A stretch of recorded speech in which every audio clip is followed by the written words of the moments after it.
नमस्कार, मैं हूं जयेश और आप देख रहे हैं द पैम्फलेट। इजराइल पर हमास ने आतंकी हमला क्या किया, सभी राष्ट्रों में सुरक्षा व्यवस्था पर चर्चा शुरू हो गई है। इसी बीच भारत के लोगों ने भी यह स्वीकार किया कि देश की आंतरिक सुरक्षा हो या फिर सीमा सुरक्षा, मोदी सरकार सही दिशा में काम कर रही है। यही कारण है कि हम 10-15 वर्ष पहले की तुलना में आतंकी हमले से आज अधिक सुरक्षित हैं। लेकिन लोगों के इस विचार को देखते हुए कांग्रेस बहस में कूद पड़ी है।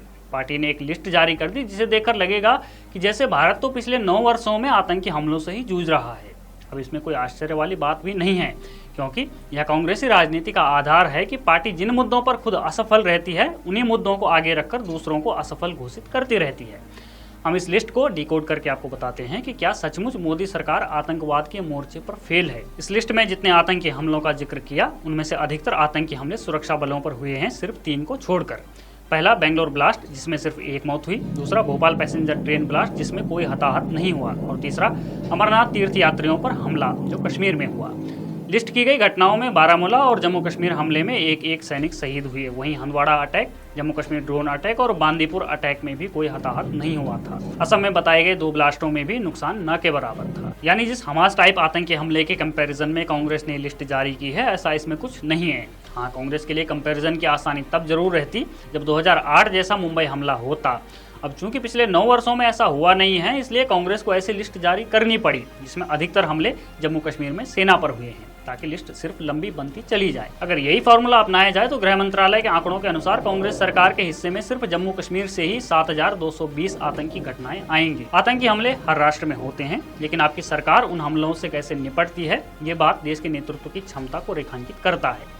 इसलिए कांग्रेस को तो आतंकी घटनाओं पर बोलने का नैतिक अधिकार ही नहीं है। यही कांग्रेस है जो कोयम्बटूर बम ब्लास्ट करवाने वाली पार्टी TNMMK के साथ चुनावी गठबंधन करती है और फिर बताया जाता है कि 58 लोगों को मारने वाले आतंकियों की जेल में मालिश की जाती थी।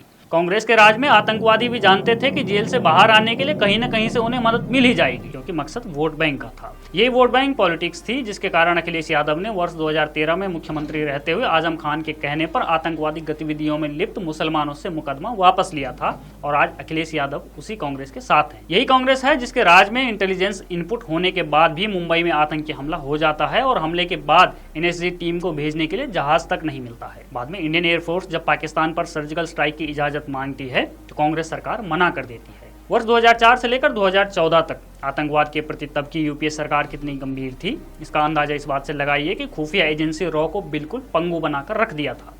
रॉ को न लॉजिस्टिक सपोर्ट दिया जाता था और न ही फाइनेंशियल सपोर्ट। स्थिति ये थी कि खुफिया एजेंसी के अधिकारी ही देश को धोखा देकर अमेरिका के साथ मिल जाते थे। हमारी साइबर सिक्योरिटी टीम के कुछ लोग CIA से जानकारियां शेयर करते थे। यह सब हुआ एक कमजोर नेतृत्व के कारण। इतना कमजोर नेतृत्व कि विदेशों में भारत के दूतावास पर हमला होता था तो मनमोहन सिंह कोई फैसला लेने की हिम्मत ही नहीं दिखा पाते थे।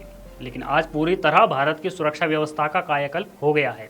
सुनिए प्रधानमंत्री मोदी ने सरकार में आने से पहले क्या कहा था। 6/11 की घटना के समय आप इंचार्ज होते तो क्या कर सकते थे? पहली बात है, जो मैंने गुजरात में किया वो करके दिखाता। मुझे देर नहीं लगती। पाकिस्तान को उसी की भाषा में जवाब देना चाहिए कि लव लेटर लिखना बंद करना चाहिए। ये प्रणब मुखर्जी रोज एक चिट्ठी भेज रहे हैं और वो सवाल भेज रहे हैं, ये जवाब देते फिरते। पुनः वो करे और जवाब भारत सरकार दे रही है। लेकिन इंटरनेशनल प्रेशर है, उसका भी तो ख्याल रखना पड़ेगा सरकार को। इंटरनेशनल प्रेशर पैदा करने की ताकत आज हिंदुस्तान में 100 करोड़ का देश है। पूरी दुनिया पे प्रेशर हम पैदा कर सकते हैं। ये उल्टी गंगा क्यों चले, मैं हैरान हूँ जी। पाकिस्तान हमको मार के चला गया, पाकिस्तान ने हम पर हमला बोल दिया मुंबई में, और हमारे मंत्री भी अमेरिका गए और रोने लगे, ओबामा ये हमको मार के चला गया, बचाओ बचाओ। ये कोई तरीका होता है क्या? पड़ोसी मार के चला जाओ और अमेरिका जाते हो? अरे पाकिस्तान जाओ ना। क्या तरीका होता? पाकिस्तान जो भाषा में समझे समझा रहा है। वही तो मैं आपसे समझने की वही तो मैं कह रहा हूँ, पाकिस्तान जो भाषा में समझे वो समझा रहा है। प्रधानमंत्री ठीक यही कर रहे हैं। 2015 के जिस मणिपुर हमले का जिक्र कांग्रेस ने इस लिस्ट में किया है, उसके बाद भारत ने म्यांमार में घुसकर सर्जिकल स्ट्राइक कर आतंकियों को मार गिराया था। उरी और पुलवामा हमले के बाद भी यही एक्शन हुआ। अब बात आती है अमरनाथ यात्रा पर हमले की। तो 1990 से लेकर 2017 तक अमरनाथ यात्रा पर कुल 36 हमले हो चुके हैं, लेकिन सुरक्षा पुख्ता हुई तो इस सरकार ने वर्ष 2015 में, जहां 15,000 सुरक्षाकर्मी यात्रा की निगरानी करते थे और सिर्फ 4 साल बाद ही ये संख्या 40,000 कर दी गई। पूरे देश में सुरक्षा व्यवस्था इतनी चाक चौबंद है। जब 2004 से 2014 तक बम ब्लास्ट सुनना दिनचर्या का हिस्सा हो गया था, वहीं पिछले 9 वर्षों से देश के प्रमुख शहरों में कोई आतंकी हमला नहीं हुआ है।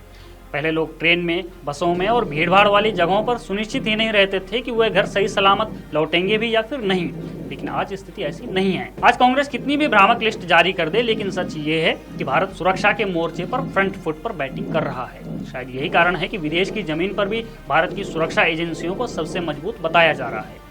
रॉ विदेशों में टारगेट किलिंग नहीं करती है, लेकिन झूठी सही दुनिया को अगर ऐसा लग भी रहा है तो जरूर भारत की सुरक्षा एजेंसियों ने और भारत के नेतृत्व ने अपना स्तर ही बढ़ाया है।